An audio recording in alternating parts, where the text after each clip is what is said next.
Hi viewers, welcome to our channel. ప్రస్తుతం మనతో పాటు సీనియర్ జర్నలిస్ట్ దాము బాలస్ అన్న వారితో మాట్లాడారు. నమస్కారం సార్. నమస్తే. టీవీ5 మూర్తి గారి డైరెక్షన్లో నారా రోహిత్ హీరోగా వచ్చిన సినిమా ప్రతినిధి 2 మూవీ. సో ఇవాళ అది ప్రేక్షకుల ముందుకు వచ్చింది సార్. మరి ఈ మూవీ పైన మీ రివ్యూ ఏంటి? ఎలా ఉంది సార్ మూవీ? ప్రతినిధి 2 నిన్న జర్నలిస్టులకి అందరికి ప్రివ్యూ చేశారు నైట్. సో ఈరోజు మార్నింగ్ రిలీజ్ అయింది అది 2 స్టేట్లలో. సో ఇది ఎప్పటి నుంచో యాక్చువల్గా ఒక చిన్న సైజ్ బజ్ అయితే క్రియేట్ చేసింది. ఎందుకంటే టీవీ5 మూర్తి డైరెక్ట్ చేయడం, నారా రోహిత్ యాక్ట్ చేయడం, వీళ్ళిద్దరికి కూడా కొంత పొలిటికల్ బ్యాక్గ్రౌండ్ ఉండడం, వీళ్ళిద్దరు కూడా తెలుగుదేశానికి సపోర్ట్గా ఉన్న ఛానల్ అది అందరికీ తెలిసిందే. అట్లాగే నారా రోహిత్ కూడా చంద్రబాబు నాయుడు వాళ్ళ తమ్ముడు కొడుకు, రామ్మూర్తి నాయుడు కొడుకు. సో అందువల్ల ఇది ఖచ్చితంగా ఇది జగన్కి యాంటీగా ఉంటుంది ఈ సినిమా, తెలుగుదేశానికి ప్రోగా ఉంటుంది అన్న ఇది వచ్చింది. దాని తర్వాత ట్రైలర్ చూసినప్పుడు కూడా ట్రైలర్లో ముఖ్యమంత్రి చనిపోవడం, కొడుకు సీఎం కావడం అన్న ఇది చూసినప్పుడు ఇది జగన్కి సంబంధించిన స్టోరీ అనేది అందరూ అనుకున్నారు. బట్ నిజంగా అదేనా లేకపోతే వేరే రకంగా తీసాడా అనేది మనం ఇప్పుడు చూద్దాం. ఇది బేసిక్గా ప్రతినిధి అనేది నారా రోహిత్ సినిమాలో ఒక డిఫరెంట్ సినిమా. అది ఒక రియలిస్టిక్ పొలిటికల్ థ్రిల్లర్. సో దాన్ని పేరు చేసుకొని రెండోది వచ్చింది. బట్ దానికి దీనికి ఏం సంబంధం ఉండదు. ఇందులో నారా రోహిత్ హీరోగా చేశాడు. తర్వాత సిరి లెల్లా హీరోయిన్గా చేసింది. సప్తగిరి, జిషు షేన్ గుప్తా, సచిన్ కేడేకర్, తనికల బర్ని, అజయ్ ఘోష్, అజయ్, ఇలాగా కాస్టింగ్ అయితే మంచి కాస్టింగ్ ఉంది. ఇక టెక్నికల్ విషయానికి వస్తే మూర్తి దేవగుప్తపు, తనని టీవీ5 మూర్తి అని ఆయన పాపులరు. సో తను డైరెక్ట్ చేశాడు. తర్వాత మహతి స్వరసాగర్ మ్యూజిక్ చేశాడు. తర్వాత నాని చెమిడిశెట్టి అతను కెమెరా చేశాడు. ఇక వానరా ఎంటర్టైన్మెంట్స్ అండ్ రానా ఆర్ట్స్ వీళ్ళిద్దరూ ప్రొడ్యూసర్లు. ఇక కథ విషయానికి వస్తే ఒక ప్రజాశ్రేయస్సు పార్టీ పేరు. ఆ పార్టీకి సంబంధించిన ముఖ్యమంత్రి ప్రజాపతి ఉంటాడు. ఆయన క్యాంప్ ఆఫీస్లో ఒక బాంబు దాడి జరుగుతున్న ఆ దాడిలో ఆయన చనిపోతాడు. సో దాంతో స్టార్ట్ అవుతుంది. సో ఇప్పుడు జరగగానే ఆ పార్టీలో ఉన్న నాయకులందరూ కూడా ముఖ్యమంత్రి కొడుకుని ముఖ్యమంత్రి కావాలని కోరుకుంటారు. అతనికి ఏమి ఇష్టం ఉండదు. చనిపోయి 10 రోజులు కూడా కాలేదు, అప్పుడే రాజకీయాలు మొదలుపెట్టారు అన్నట్టుగా మాట్లాడతాడు. కానీ తప్పని పరిస్థితి. సో ఈ కాంటెస్ట్లో ఉప ఎన్నిక జరుగుతుంది ఆయన చనిపోయిన దీనికి. ఆ ఉప ఎన్నిక సందర్భంగా అక్కడ నరసింహం అనే అతను నిలబడతాడు. ఏదేమైనా ఇందులో గజేంద్ర అనే మినిస్టర్ రోల్ ఉందని అనుకుంటాడు. ఒక ఎన్ఎన్సి ఛానల్కి చెందిన చేతన్, సో అతను ఇన్వెస్టిగేషన్ మొదలు పెడతాడు. సో ఈ లోపల ఒక టీవీ ఛానల్లో జర్నలిస్ట్గా అతను జాయిన్ అవుతాడు. సో ఇంకా బేసిక్ కథ ఏంటంటే ఎవరు చంపారు ముఖ్యమంత్రిని, గజేంద్రకి ఏమైనా రోల్ ఉందా, అట్లాగే ప్రతిపక్ష నాయకుడు అయిన నరసింహన్ దాన్ని పృథ్వీ చేశాడు. గజేంద్రకేమో మంత్రి గజేంద్రగా అజయ్ ఘోష్ చేశాడు. సో వీళ్ళ రోల్ ఏంటి, ఈ లోపల సిబిఐ ఎంటర్ అవుతుంది, సిబిఐ ఎలా దీన్ని ఇన్వెస్టిగేట్ చేసింది, ఫైనల్గా జర్నలిస్టు రోల్ ఏంటి, ఈయన ఎలా దీన్ని బ్రేక్ చేయగలిగాడు, ఇది బేసిక్గా కథ. నిజానికి స్క్రీన్ ప్లే పరంగా తీసుకున్నప్పుడు ఫస్ట్ హాఫ్ అంతా కూడా ఎస్టాబ్లిష్ చేయడం, ఇవన్నీ ఈ జర్నలిస్టుని ఎస్టాబ్లిష్ చేయడం, ఆయన నిజాయితీ, తను నమ్మిన దానికోసం సత్యం కోసం ప్రాణాలైనా అర్పిస్తాడు అన్న ఒక క్యారెక్టరైజేషను. తర్వాత దీంట్లో విలన్స్ అంటే అధికార పక్షంలోను ప్రతిపక్షంలోను. సో ఇలా అంతా ఎస్టాబ్లిష్ చేసుకుంటూ తీసుకెళ్ళాడు. ఇంటర్వెల్కి ఒక మంచి ఇంటర్వెల్ ట్విస్ట్ అయితే ఉంది. జస్ట్ ప్రీ ఇంటర్వెల్ నుంచి కొంత ఇంట్రెస్టింగ్గా స్టార్ట్ అవుతుంది. అంతవరకు పెద్దగా ఏం మనల్ని ఆకట్టుకోదు.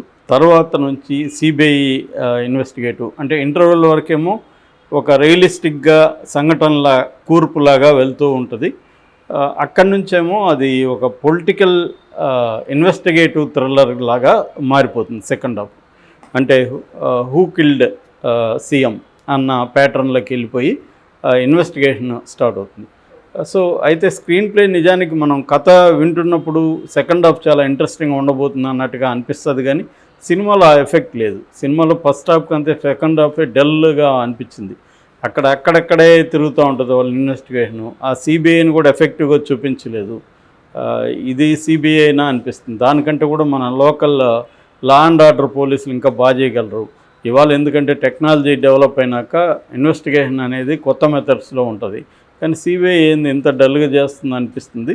నిజంగా కూడా కొన్ని కేసులు చూస్తే సిబిఐ మీద అలాంటి అభిప్రాయం రావడంలో తప్పలేదు, కానీ సినిమాటిక్గా చూసినప్పుడు ఎఫెక్టివ్గా అనిపించాలి. సో ఆ ఎఫెక్టివ్నెస్ అనేది సెకండ్ హాఫ్లో లేదు. అట్లాగే మధ్యలో ఇతన్ని ఫ్లాష్ బ్యాక్ వేశారు, అది పరమ రొటీన్గా ఉంది. ఫ్లాష్ బ్యాక్ కూడా హీరో ఫ్లాష్ బ్యాక్, సో అంత ఎఫెక్టివ్గా లేదు. అది లేకపోయినా పెద్ద ఫరక్ అయితే పడేది కాదు. దానివల్ల ఏమవుతుందంటే స్లోగా అవుతుంది సినిమా, అదేమి ఎఫెక్ట్. ఎప్పుడైనా ఫ్లాష్ బ్యాక్లు అనేవి వెరీ డేంజర్ సినిమాలకి. ఫ్లాష్ బ్యాక్ ఎఫెక్టివ్గా లేకపోతే పరమ బోరుగా అయిపోతుంది జనాలకి. ఏంటంటే అది ఆల్రెడీ జరిగిపోయింది, దాంతో కనెక్షన్ ఏంటి, ఇది ఎందుకు చూపిస్తున్నాడు మనకు, ఇటువంటి అభిప్రాయాలు ఉంటాయి అన్నమాట. అందుకని ఫ్లాష్ బ్యాక్ కూడా ఎప్పుడు కానీ ఇంట్రెస్టింగ్ ఉండేటివి చూసుకుంటారు. అందుకని మనకు భాష లాంటి ఫ్లాష్ బ్యాక్ సినిమాలకు ఒక భాష, ఇండియాలో ఒక భాష అనేది ఒక క్లాసిక్ అనమాట.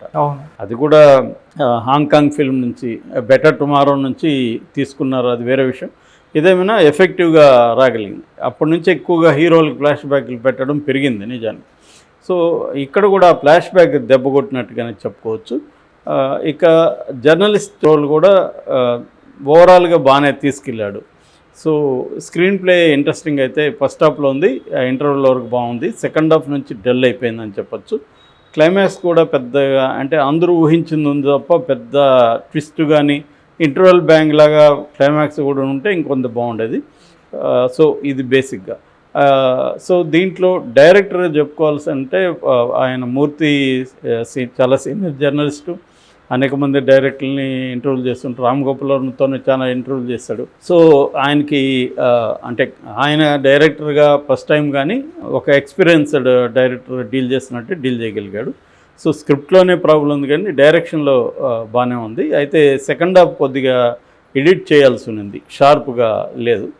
సో ఆ రకంగా మూర్తికి అంటే ఒక ఫస్ట్ టైం చేసిందని ఒక తన వృత్తినే తీసుకొని ఒక హానెస్ట్ అండ్ సిన్సియర్ జర్నలిస్టు, కలం బట్టి కలంతో పని కానప్పుడు కత్తి పట్టడానికి రెడీ అయిన ఒక జర్నలిస్టు కథ తీసుకోవడం, దాన్ని పొలిటికల్ థ్రిల్లర్గా తీసుకోవడం, ఇంతవరకు అప్రిషియేట్ చేయొచ్చు. బట్ అది స్క్రిప్ట్లోనే కొత్తదనం లోపించింది. ఓవరాల్గా తీసుకున్నప్పుడు మనకి ఇవన్నీ తెలిసినట్టే ఉంటుంది. రెండోది జర్నలిస్టు క్యారెక్టర్ ఇవాళ ప్రాణాలకు తెగించి ఒక జర్నలిస్ట్ పోరాడుతున్నాడు అంటే కామెడీగా అనిపిస్తుంది. ఎందుకంటే ఇవాళ వాతావరణం జర్నలిజం అనేది వేరే రకంగా మారిపోయింది. ఇవాళ ఎవరు ప్రాణాలకు తెగించి ఒక నేను సత్యాన్ని కాపాడుతాననే జర్నలిస్టులు అనేవాళ్ళు వెరీ వెరీ రేర్ ఇవాళ. ఎందుకంటే బీజేపీ వచ్చిన తర్వాత మొత్తం మీడియా హౌస్లన్నింటినీ బీజేపీకి సంబంధించిన సంస్థలు అంటే రిలయన్స్ కావచ్చు, అదాని కావచ్చు కొనేయడం.